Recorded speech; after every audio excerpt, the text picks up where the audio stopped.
கனமழை மற்றும் வெள்ளத்தால் பாதிக்கப்பட்ட பகுதிகளை முதலமைச்சர் செல்வி ஜெயலலிதா பார்வையிட்டு நிவாரணப் பணிகளை துரிதப்படுத்த வேண்டும் என்று பாஜக மாநில தலைவர் திருமதி தமிழிசை சவுந்தரராஜன் தெரிவித்துள்ளார். பாரதிய ஜனதாவின் ஓராண்டு சாதனையை விளக்கும் வகையில் விதை என்ற குறும்படம் வெளியீட்டு விழா கோவையில் நடைபெற்றது. பல மொழிகளில் தயாரிக்கப்பட்ட இந்த குறும்படம் தமிழ் மொழியில் முதன்முறையாக வெளியிடப்பட்டது. இந்நிகழ்ச்சியில் பங்கேற்ற பின்னர் செய்தியாளர்களிடம் பேசிய திருமதி தமிழிசை சவுந்தரராஜன், தமிழகத்திற்கு தேவையான நிவாரண உதவிகளை வழங்குமாறு மத்திய அரசிடம் கேட்டுக் கொண்டுள்ளதாக கூறினார். கடலூர் மாவட்டத்தில் நிவாரணப் பணிகளை துரிதப்படுத்த தமிழக அரசு நடவடிக்கை எடுக்க வேண்டும் என்று திருமதி தமிழிசை சவுந்தரராஜன் வலியுறுத்தினார்.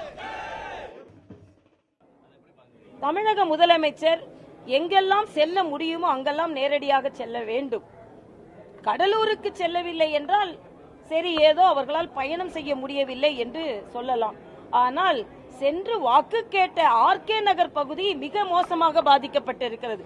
வீடுகளுக்குள் தண்ணீர் புகுந்திருக்கிறது. ஆக அங்கேயாவது செல்ல முடிகின்ற இடத்திற்காவது தமிழக முதலமைச்சர் சென்று அதற்கான நிவாரணத்தை இன்னும் அதிகம் துரிதப்படுத்த வேண்டும் என்பது எனது கோரிக்கை.